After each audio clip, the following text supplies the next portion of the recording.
ವಾರದ ಕತೆ ಕಿಚ್ಚನ ಜೊತೆ ಪಂಚಾಯಿತಿಯಲ್ಲಿ ಮನೆಯಲ್ಲಿ ನಡೆದಂತ ಯಾವೆಲ್ಲ ಘಟನೆಗಳ ಬಗ್ಗೆ ಮಾತಾಡಬಹುದು ಅಂತ.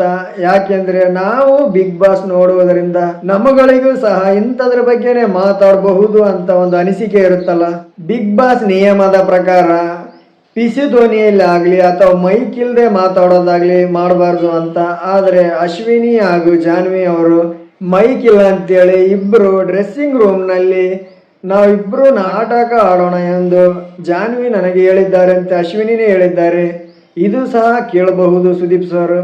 ಯಾಕೆ ಅಂದ್ರೆ ಅವ್ರಗಳಿಗೆ ಡ್ರೆಸ್ಸಿಂಗ್ ರೂಮ್ ಅಲ್ಲಿ ಮೈಕ್ ಯಾಕಿಟ್ಟಿಲ್ಲ ಅಂತೆಲ್ಲ ಗೊತ್ತಿದ್ರು ಸಹ ಹಿಂಗೋಗಿ ಮಾತಾಡೋದು ತಪ್ಪು. ಇನ್ನು ಮಾಡು ಅವರಿಗೆ ಕಳಪೆ ಕೊಟ್ಟ ವಿಚಾರ ಸಹ ಮಾತಾಡಬಹುದು. ಯಾಕೆಂದ್ರೆ ಬಿಗ್ ಬಾಸ್ ಹೇಳಿದಂತೆ ಮಾಡು ಅವರು ತಮಗನಿಸಿದವರನ್ನು ಕಾರಣ ಕೊಟ್ಟು ನಾಮಿನೇಟ್ ಮಾಡ್ಬೇಕಂತ ಹೇಳಿದ್ರು, ಅದೇ ತರ ಮಾಡಿದ್ದಾರೆ. ಆದರೆ ಇವರು ನಮ್ಮನ್ನು ನಾಮಿನೇಟ್ ಮಾಡಿದ್ದಾನೆ ಅಂತೇಳಿ ಇವರೆಲ್ಲರೂ ಸೇರಿ ಕಳಪೆನ ಮಾಳು ಅವರಿಗೆ ಕೊಟ್ಟು ಇದು ಸಹ ಚರ್ಚೆ ಆಗಬಹುದು.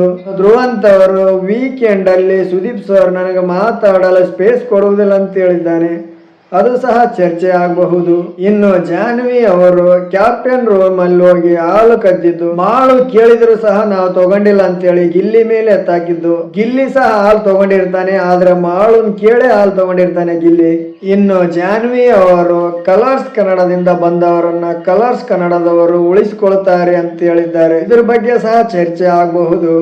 ಇನ್ನು ಈ ವಾರದ ಕಿಚ್ಚನ ಚಪ್ಪಾಳೆ ಬಂದು ಕಾವ್ಯವ್ರಿಗೆ ಕೊಟ್ಟರು ಪರವಾಗಿಲ್ಲ. ಯಾಕೆ ಅಂದ್ರೆ ಜಾನ್ವಿ ಮೇಡಮ್ ಅವರು ಕಲರ್ಸ್ ಕನ್ನಡದವರು ಕಲರ್ಸ್ ಕನ್ನಡದಿಂದ ಬಂದಂತವ್ರನ್ನ ಉಳಿಸ್ಕೊಳ್ತಾರೆ ಅಂತ ಹೇಳಿದ್ದನ್ನು ಕಾವ್ಯ ಹೋಗಿ ಪ್ರಶ್ನಿಸಿ ನೀವು ಈ ತರ ಹೇಳಿದ್ರೆ ಹೊರಗಡೆ ಯಾವ ಸಂದೇಶ ಹೋಗುತ್ತದೆ ಕಲರ್ಸ್ ಕನ್ನಡದ ಬಗ್ಗೆ ಅಂತ ಕೇಳ್ತಾರೆ. ಇನ್ನು ರಕ್ಷಿತಾಗೂ ಸಹ ನಾಮಿನೇಟ್ ವಿಚಾರದಲ್ಲಿ ತಿಳಿ ಹೇಳಿದ್ದಾರೆ.